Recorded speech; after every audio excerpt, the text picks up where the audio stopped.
All right, guys, let's talk about the Cold War, where everybody's mad, but we're all just being really passive aggressive about it. So, first, we need to talk a little bit about the end of World War II and kind of some of the consequences of it, what was going on, how the world felt at the time. One of the big things that's going to happen after World War II is something called the Nuremberg Trials. The Nuremberg Trials are officially going to enter the Nazi war crimes into the historical record. So this is where we go through and we try those big, really important Nazi officers, things like that, people who were very involved in the Holocaust. This is the first war crimes trial of its kind. One of the unique things about it is there was a tribunal, because obviously all of the Allied powers wanted to have a say in the trials, but we don't all have the same format of justice system. And so instead of using like one judge or something like that, we had a tribunal. And this is going to set a precedent for future war crimes trials as well. So I want you guys to take a minute and look at this video. It's a nice little kind of synopsis of what's going on with the Nuremberg trials, and it'll help you understand the way that we treated the Nazis after the war, and it'll also kind of give you some insight into the tensions that are going to emerge between Russia and the United States. It's 1945 and World War II is over. Adolf Hitler is dead. So are his top lieutenants, Heinrich Himmler and Joseph Goebbels. But dozens of high-level Nazis are still alive and in prison. What do the Allied powers do with them? They take them to court in their own backyard. The Nuremberg trials were a series of international prosecutions that decided the fates of Nazi war criminals. Why hold these trials in the German city of Nuremberg?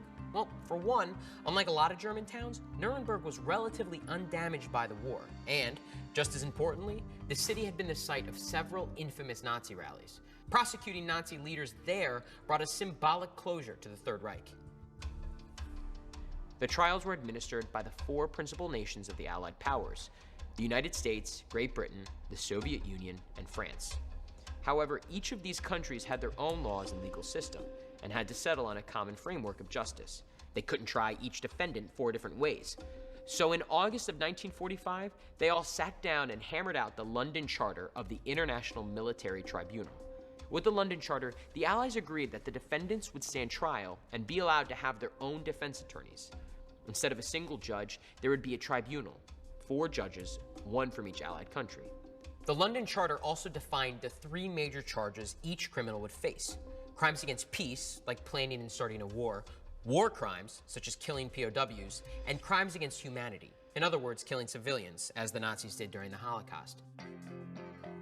The trials lasted at Nuremberg from 1945 to 1949, but the highest profile cases were brought to court between 1945 and 1946. This period was known as the trial of the major war criminals. Among the 22 Nazi leaders on trial at Nuremberg were Gestapo founder Hermann Göring, Deputy Führer Rudolf Hess, Nazi Foreign Minister Joachim von Ribbentrop, and the German architect Albert Speer. 2 additional Nazis had been indicted, but one, Labor Chief Robert Ley, killed himself before the trials. The other, weapons manufacturer Gustav Krupp von Bohlen und Halbach, was declared mentally unfit. He was senile. Starting in November of 1945, the tribunal heard testimony and reviewed evidence for 216 court sessions.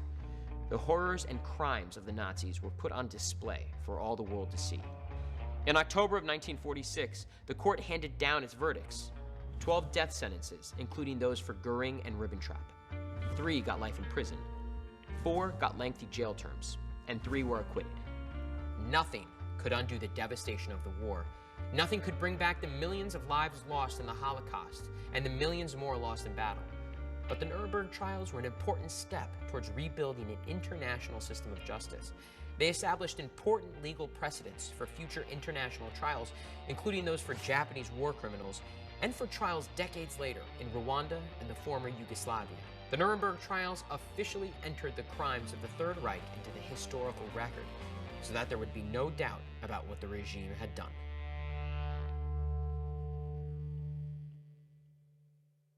Young people in large numbers came out and joined what became known as the Red Guards. These largely terroristic organizations were used to publicly humiliate, assault, and in some cases, even murder political enemies of Mao and the Communist Party.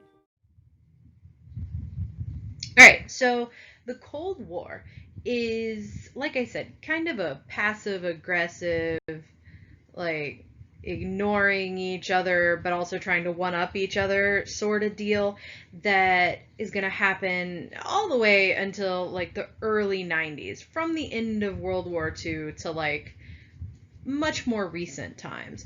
And it's between the United States and Russia. And so we need to check in with our good friend Joseph Stalin. Because remember, I told you guys during the World War II lecture, Stalin and Hitler at first were friends. Remember the Nazi-Soviet Non-Aggression Pact? And Stalin, as the leader of the USSR, was in many ways just as bad as Hitler. Hitler gets the historical flack because he went and had people outright killed. He murdered people. We can see the evidence in gas chambers and things like that that you can still go visit today. Stalin was a little bit more into what I like to call passive rather than active murder. So he's not going out gassing people. He's not physically like gunning people down. Now he does do that, but he doesn't do that in mass. Usually, the vast number of people that are going to die under Stalin's rule are going to die of things like starvation, and a lot of that is going to have to do with this concept, the concept of collectivization. So Russia at this point in time is communist, and so one thing that they do is everybody, all of the means of production and things like that, all of those are government owned. Russia is not super industrialized right now though. And so what you're going to see is there's still a lot of farming and things like that. And so people don't own the things that they produce. So if you farm, you're giving everything that you farm to the government, and the government's job is to redistribute it equally. But they don't always do that. So collectivization is essentially, the way I like to think of it, is they collect everything and then they give it back out in the way that they see fit. And so, for example, there are going to be quotas, unrealistic quotas that are put on groups of people that Stalin didn't like, political enemies, things like that. But more likely it was, like poor areas. And so these huge quotas were put on them. And if you didn't meet the quotas, you didn't get as much back. And so people would literally starve. So much so that there are lots of stories of people during this time in various outlying areas of the USSR actually killing and eating their babies. And the logic was, well, if we die, the baby's gonna die anyways. It's a baby. It can't take care of itself. But if we kill and eat the baby, then we might survive. So it's absolutely crazy town banana pants, you guys. It is. But it's a thing that happened. And so Stalin was kind of passively killing the people that A, he didn't like, or B, he didn't really care about. There's also going to be a ton of social and ideological controls. Things that you're not allowed to say or maybe even think if he could control that. And that's going to come along with lots of censorship, especially censorship in the media.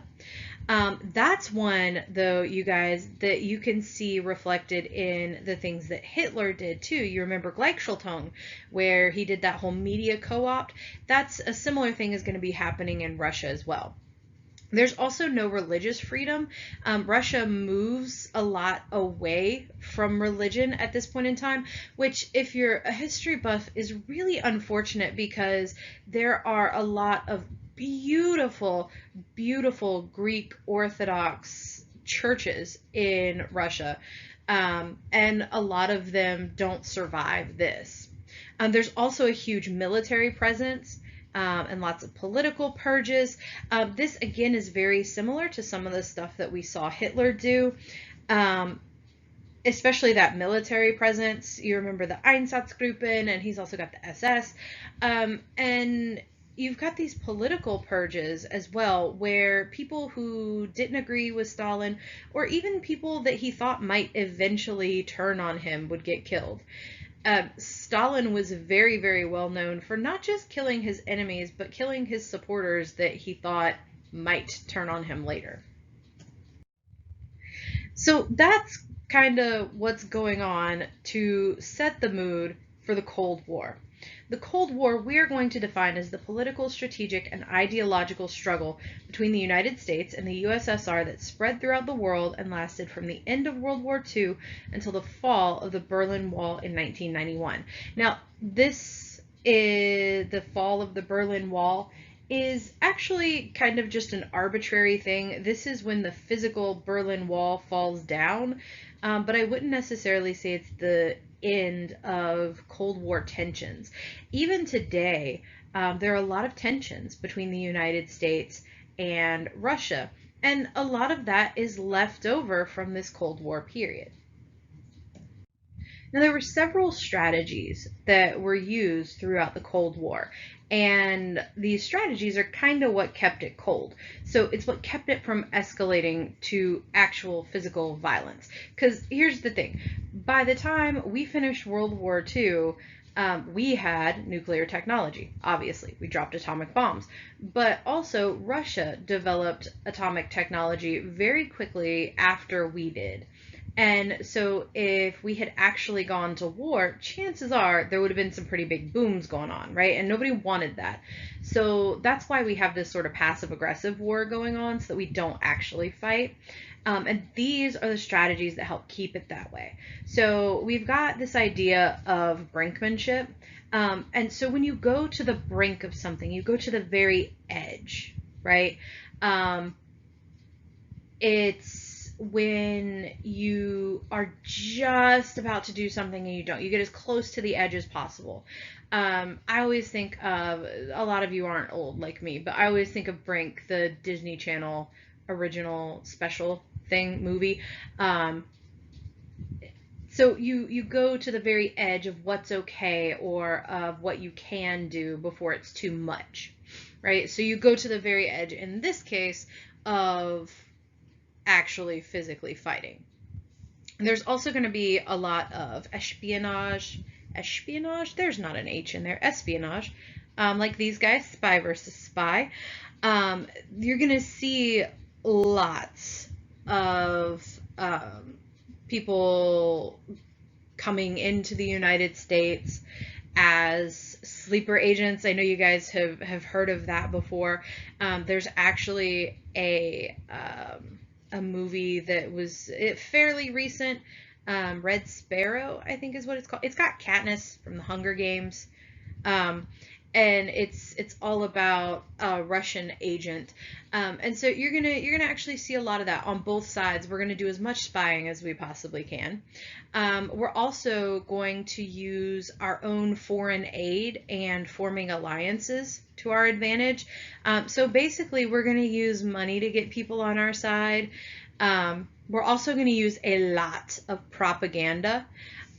So if you guys have ever seen Rocky and Bullwinkle, if you haven't, you should watch it. It's lovely. But in Rocky and Bullwinkle, there's a couple, Boris and Natasha, and they are Russian spies. And Rocky and Bullwinkle are kind of the epitome of slightly derpy but very well-meaning, very patriotic Americans, and they thwart Boris and Natasha at every turn. And this is a kind of almost passive propaganda where you have these characters inserted and they're always being foiled. They can never get what they're trying to do quite right. And even these very inept heroes can defeat them. Then you've also got this last one, surrogate wars. So if you know what a surrogate is, like usually when we use the word surrogate, we think of like surrogate mothers, where if you want to have a baby but you can't have a baby, you can have another woman have your baby. She can be your surrogate, like Kim Kardashian West did it. So you don't actually have the baby, but it's your baby. So we don't actually have the war, but really it is our war. And so a couple good examples of this are the Vietnam War and the Korean War, which we're going to talk about in just a couple minutes. All right, so let's take a look at a few of the major terms that apply throughout the duration of the Cold War. The first one I want to talk about is the Iron Curtain. So the Iron Curtain is a name that we gave the invisible boundary that divided Europe into two separate areas during the Cold War. Now, it's not exactly a perfect division by any means, but this is kind of the gist of how it's divided. But you can see in this map, red is communist, blue is democratic, and there's a pretty good division of big chunks of countries. Now you've also got some who are neither, or who are trying to figure out what they're going to be when they grow up, and those are in gray. Now very soon this area here, China, is going to become communist as well. Now this is never a physical wall. All right, we don't build a wall to keep the communists out. We don't do anything like that. It would be entirely too big of an undertaking, honestly. But the closest that we get to a physical manifestation of the Iron Curtain is in Berlin with the Berlin Wall, which we'll talk about in a little while. I also want to talk about a couple of our means of dealing with possible allies. And those are the Truman Doctrine and the Marshall Plan. So the Truman Doctrine is this American foreign policy established to counter Soviet geopolitical spread during the Cold War, which sounds really fancy because of this word right here, geopolitical. It sounds so fancy, right? But really it means geography and politics. You smush those together, geopolitical. So it's keeping the Soviet Union's political influence from spreading geographically, okay? And that's going to have a lot to do with this picture up here. Well, if my pen will work, can I have a pen? There we go. This picture up here, Truman asked $400 million to aid Greece and Turkey.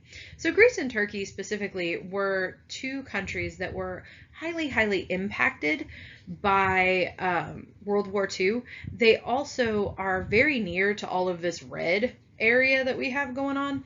And so they're sort of surrounded by communism. They're democracies. And they're like, hey guys, if you want us to stay democracies, we gonna need your help.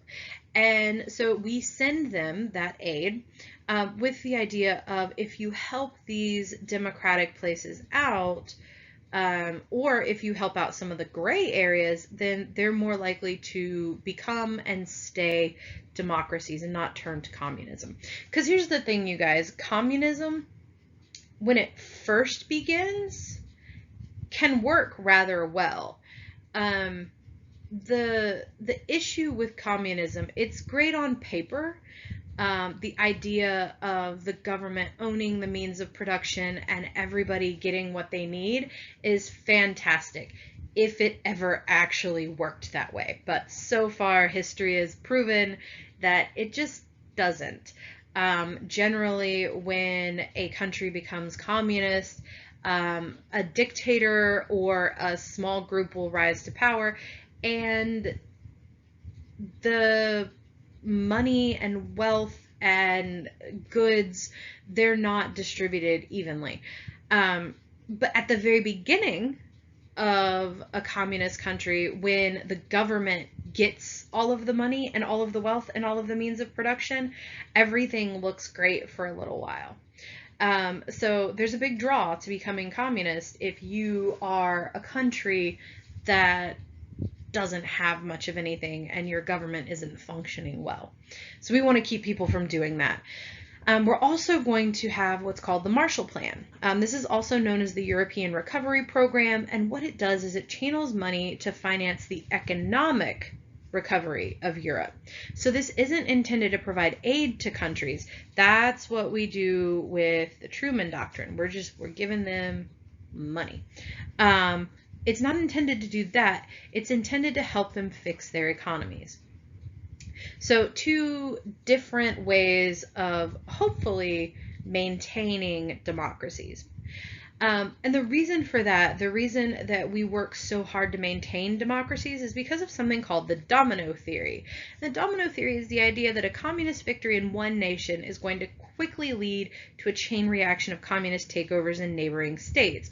So, for example, if we look at this little gray area, if this country right here becomes communist, under the domino theory, all of these guys will very quickly fall like dominoes and become communist. We're going to try to combat that with an idea called containment.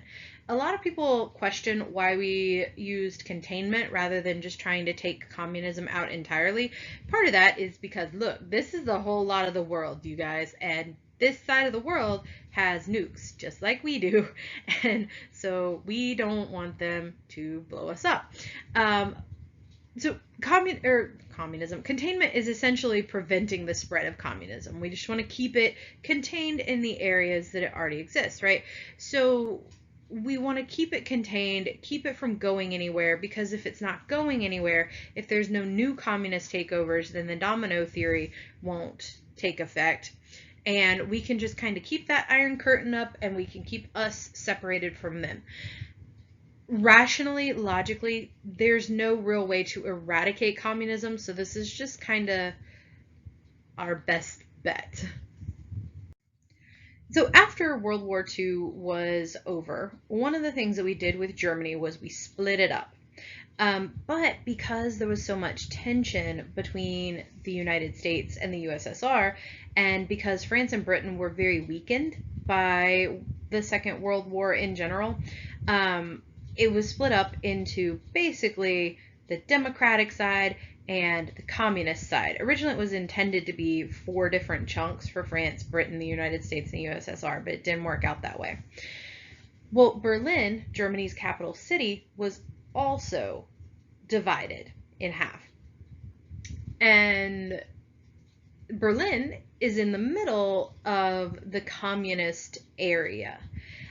So what you end up having is this nice, weird little, like, let's say this is the eastern half of Germany. That's obviously not to scale. But so we're going to have Berlin is right here, and you've got all of this area that is the rest of Eastern Germany.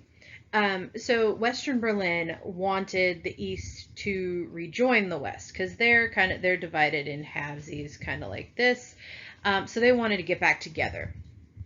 Stalin is going to refuse, and he closes all of the rails, the canals, the roads, everything into Berlin. Because if, again, this is definitely not the shape of Germany, you guys, but if this is all of Germany and this is the communist part of Germany, what theoretically was supposed to happen is there were all of these railways and roadways and stuff to where we could get into Berlin and deliver the things that we needed.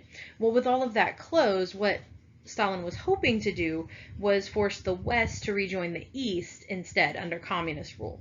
So the Berlin airlift is going to happen between June of 1948 and May of 1949, and the United States is going to supply Western Berlin completely from the air, just kind of to say, yeah, no, Stalin, you can't have it. Even if we can't get in because you have everything else blocked out, there's always the sky.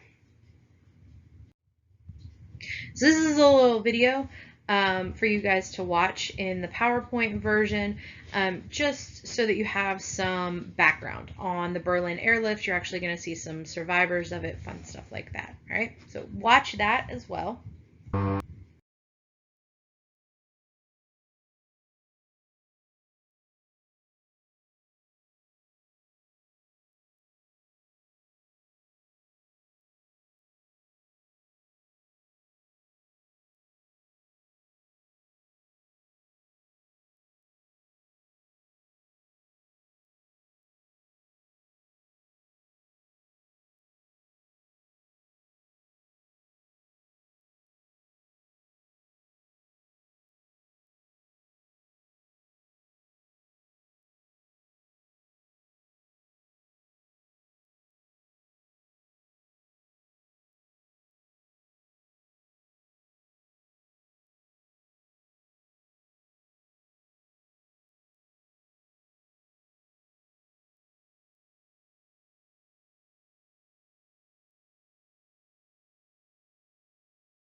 But now I want to come back to the United States for a minute, because we've kind of been looking at what happened on the world stage and how we were dealing with all of that together.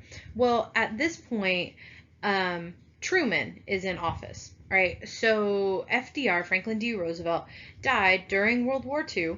That's kind of the only reason that he leaves office. He was reelected more times than any other president, and he's kind of the reason that we have a presidential term limit. We used to not have a presidential term limit. But he died, and Truman took over. He's the guy responsible for dropping the nuclear bombs. He's the one that made that decision. And so he's running for re-election, and he runs for re-election under this idea called the Fair Deal. Now, we have talked about several deals, right? We've talked about the Square Deal. We've talked about the New Deal. Now we got the Fair Deal.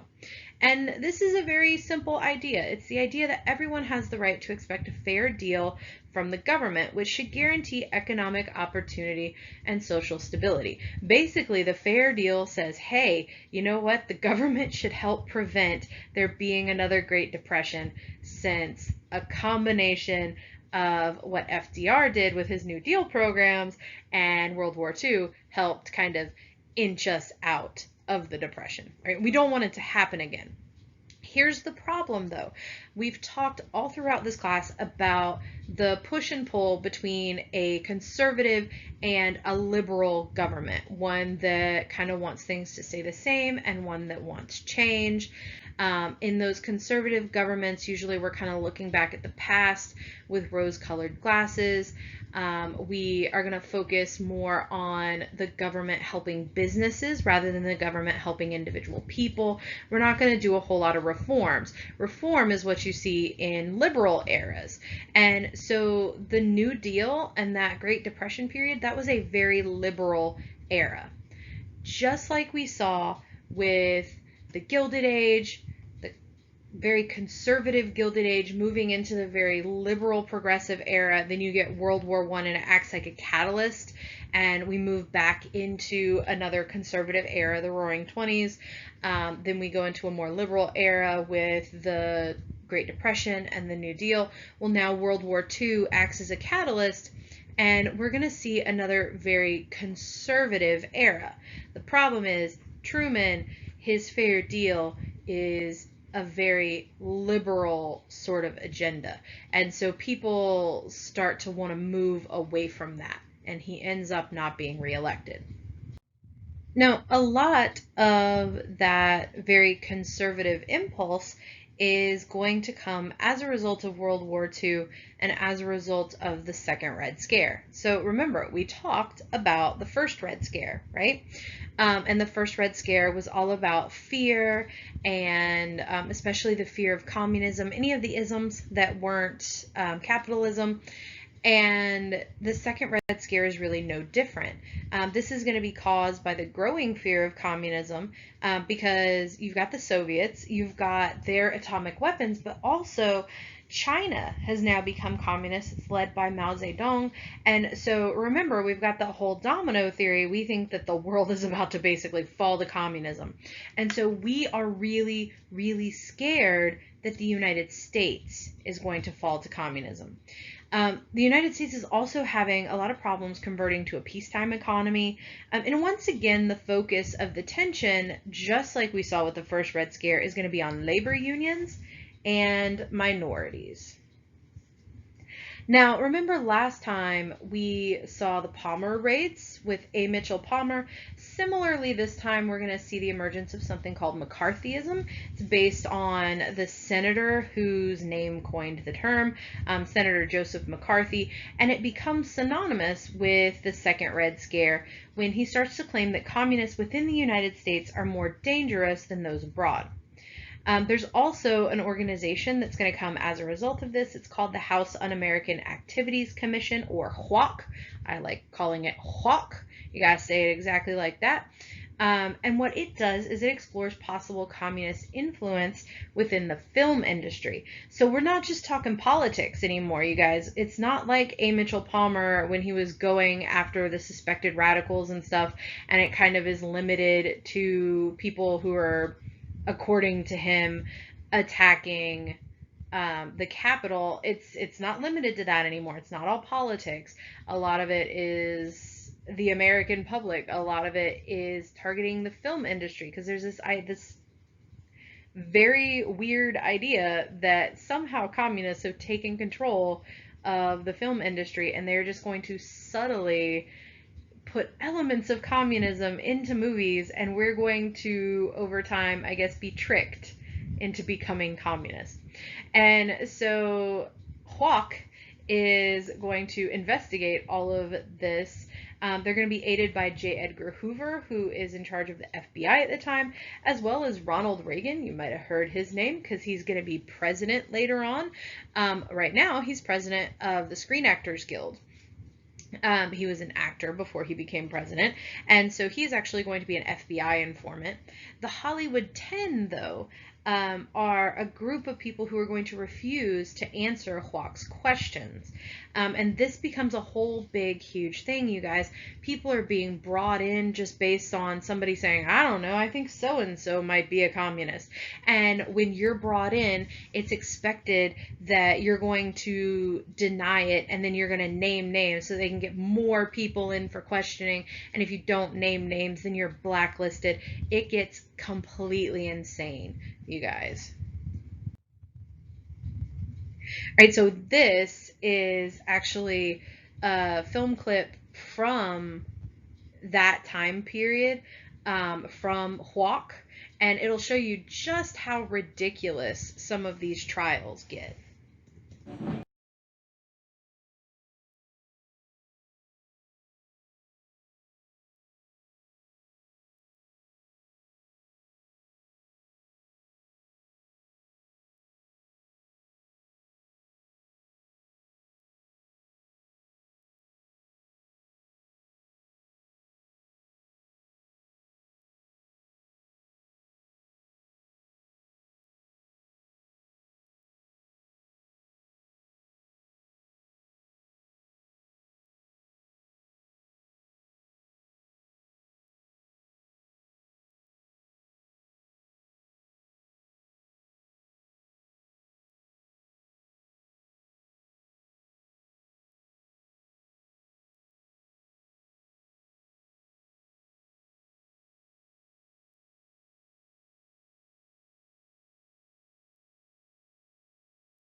So I also want to talk about one of the surrogate wars.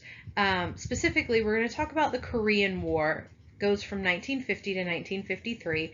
We will touch a little bit on Vietnam. Vietnam is huge. It spans 5 presidencies. It's a big deal. It is the biggest surrogate war. But the Korean War is the first surrogate war of the Cold War. And so what ends up happening is there's this temporary split that's placed at the 38th parallel to place Korea into a trusteeship after World War II. And so just like we divided up Germany, we divide up Korea. We divide it into the North and the South. The North is led by Kim Il-sung, The South is led by a guy named Syngman Rhee. And what ends up happening is there's kind of a power vacuum going on. That's how these guys end up in power. And the United States is going to end up supporting Syngman Rhee, and the USSR is going to support Kim Il-sung. So North Korea becomes communist. Remember, we hate the communism. And the South is technically a democracy, but like not really. One of the big things that people in the United States actually said about our support of Syngman Rhee was that we were supporting, quote, the right thugs. And that just kind of tells you we knew that the South was pretty shady, but we were like, at least they're not communists. So during this period, we go to war. It's technically Korea fighting against Korea. But since the USSR is supporting the North and the US is supporting the South, we're sending in troops and support and things like that. It's actually really going to become a symbolic sort of United Nations mission. And the idea is we're keeping the world safe for democracy, and we're ensuring that communism doesn't spread. Because if the North won this war, then the South would also become communist, right? But if you know anything about the way the map of Korea looks today, it's not all Korea, right? It's North Korea and South Korea. So what ends up happening, China has just become communist, and Mao Zedong, the leader, he actually thought that the United States would try to take over China if they went up into North Korea. And General MacArthur, he gained a lot of his fame from World War II. He's actually going to cross against orders the 38th parallel into North Korea. China goes nuts and things are bad. He gets in a lot of trouble for it. And as a result, the Korean War isn't really lost, but it isn't really won either. There's an armistice in July of 1953, and at the end of all that, the map looks pretty much the same from that point until literally now. Another interesting aspect of this, and I'm just going to throw this in there, is Kim Il-sung is the first in a line of leaders from North Korea. So you've got Kim Jong-il is the next one, and then Kim Jong-un is the current leader of North Korea, and they're all kind of a North Korean dynasty. So eventually our good friend Joseph Stalin dies, right? And it is insane how the new leader ends up getting his position. The guy that's in charge after Stalin, his name is Nikita Khrushchev. The reason it's so insane, there's actually a movie based on this. It's called The Death of Stalin. Stalin actually falls into a coma, and remember I told you guys that even the people closest to him, his inner circle, they're always in danger of being killed because Stalin was like unstable even on his best day. He always thought people were out to get him. And so Stalin had sent a lot of people that disagreed with him, people that were highly educated. He'd sent them to this place called the Gulag. And the Gulag is almost like a concentration camp, but it's in Russia. There's lots of snow and mountains and ice, and it's insane. If you've ever watched the show Arrow, Oliver is actually at the Gulag for a while.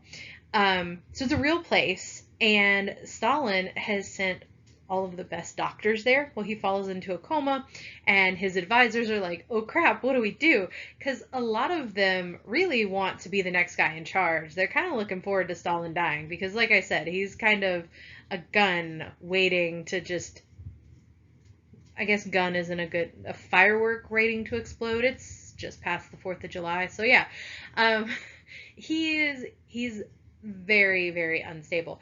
And so a lot of these guys want to be in power.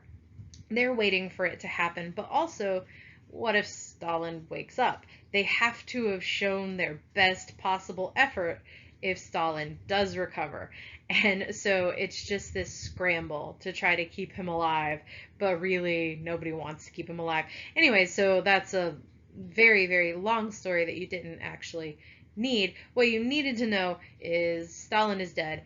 Khrushchev is in charge. And so everybody in the United States is kind of like, well, maybe this guy is a little bit less insane than Stalin and maybe he'll work with us. And so Eisenhower, who was president at the time, Dwight D. Eisenhower, is going to propose something called the Open Skies Treaty. The Open Skies Treaty would have allowed the U.S. and the USSR to both fly over one another's territories so that we could see what kind of weapons the other ones had.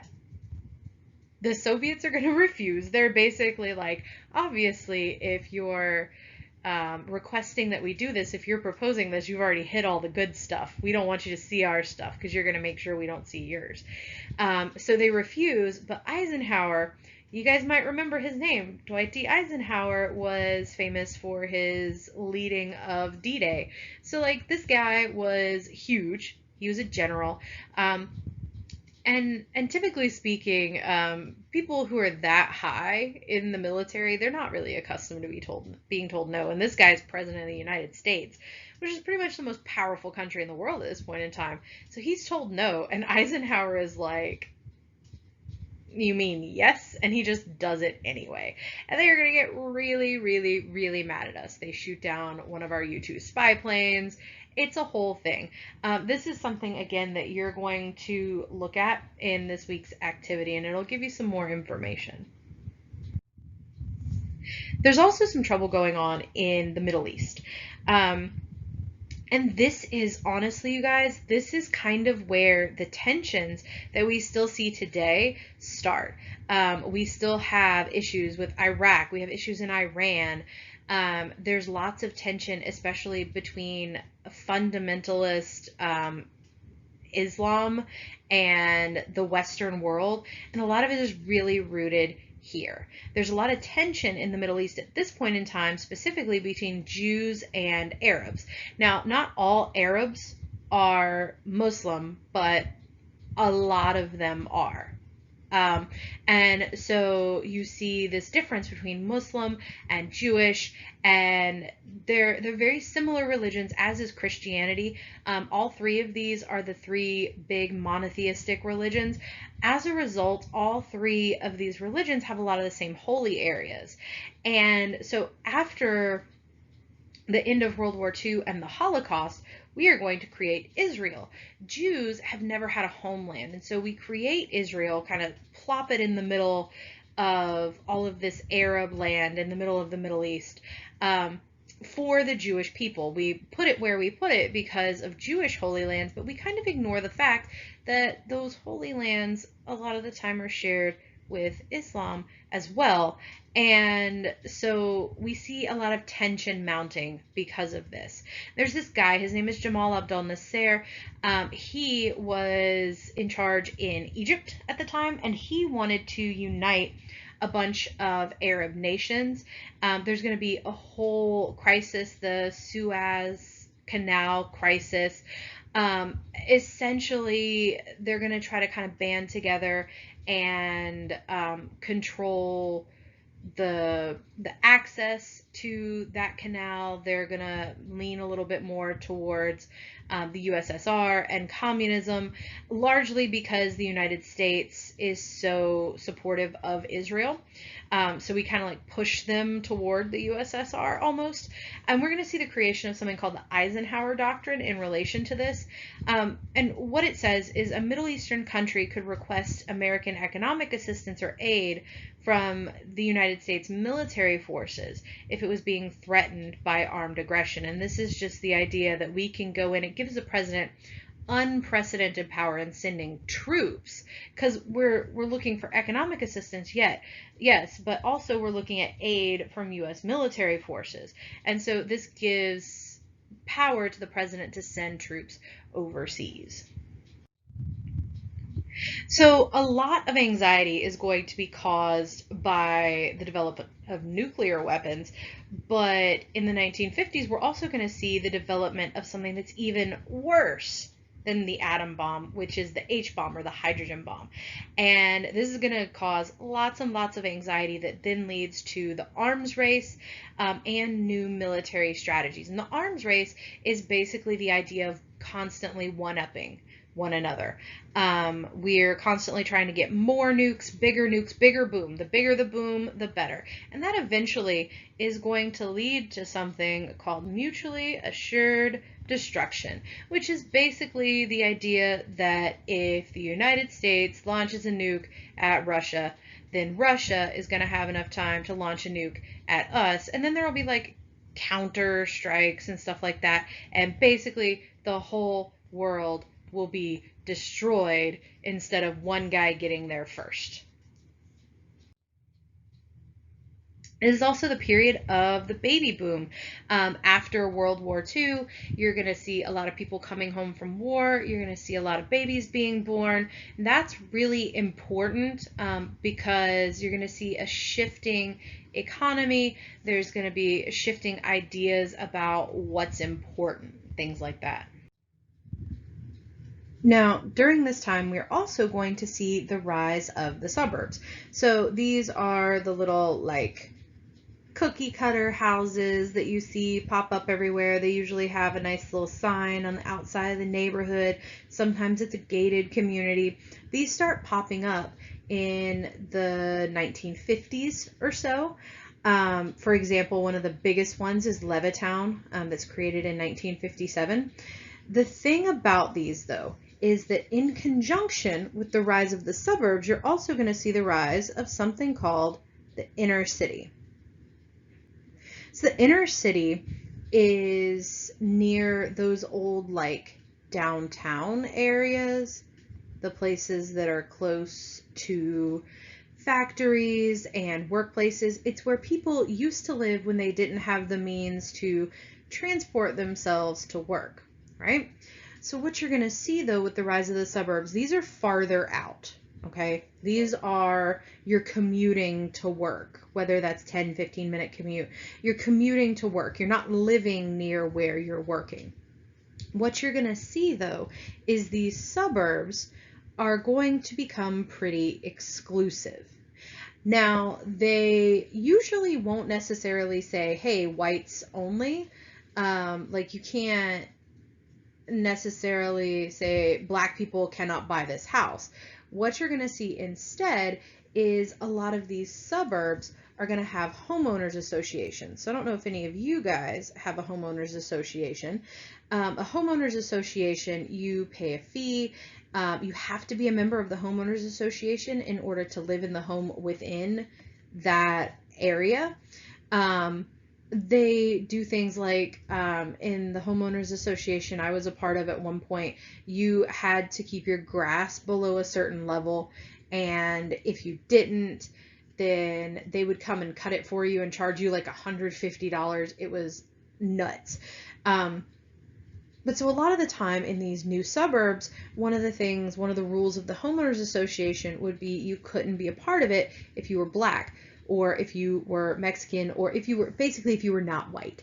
And so what this does is it keeps certain groups of people out.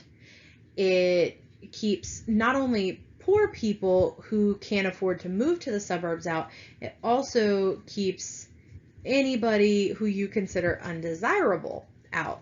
So what you're going to see with the rise of the suburbs are going to be mostly white.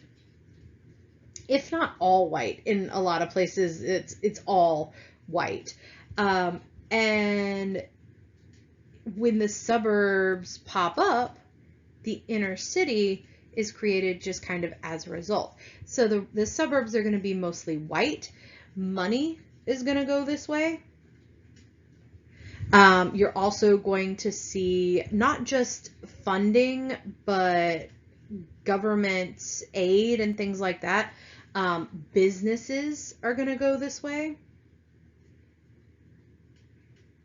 And so as a result, there's not going to be money in the inner city. Instead, you're going to receive less funding here. You're going to see business closures. you're going to see a lot of stuff fall into disrepair. So once very prominent neighborhoods, like for example, you guys remember when we talked about the Harlem Renaissance, once prominent neighborhoods are going to turn into the neighborhoods that you don't go to after dark. And like I said, it's because money and teachers, good schools, stuff like that, all of that is going to go to the suburbs. And what that does is it creates a cycle. If you live in the inner city, you're less likely to graduate from high school. You're more likely to become a criminal. You're less likely to go to college, obviously, if you're less likely to graduate from high school. But even amongst high school graduates, less likely to go to college. You're more likely to stay at a low-paying job rather than having a career. And so as a result of not going to college, staying at a low-paying job, you can't move out of the inner city. And so the next generation, they're still living in the inner city. They don't have the good funding for the good schools. They don't have the businesses. They don't have the money there. And so they continue the cycle. They continue to have lower test scores, to not have students graduating from high school, things like that. And so arguably, these suburbs that we saw created in the 1950s are still having an impact on America today. People living in those low income areas are a lot of the time families who have lived there for generations, have lived there in that area, and that poverty becomes ingrained. They can't get out of that cycle. And so you see, for example, I have a friend who teaches at Ballard Hudson Middle School in Macon, and his class it's a 7th grade class, and it's a lot of the students literally refuse to do their work. They say they're dropping out once they're old enough to drop out anyways. A lot of them are members of gangs. They don't see the point in education. And do you know a common factor amongst most of these students? Most of them are Black. They have been victims of this cycle of poverty. They live in this area. The school is located right off of Mercer University Drive. It's near, if you know anything about Macon, it draws from like Alphabet City and other quote unquote, I don't like this word, but other projects. And so you've got this low income area that is still being hugely impacted. And you know what? They have trouble keeping teachers for more than a year or two. They have trouble with funding. My friend has to, a lot of the time, bring his own paper for the copier because he only has a certain amount of pages that he can work with. And that's not the school's fault.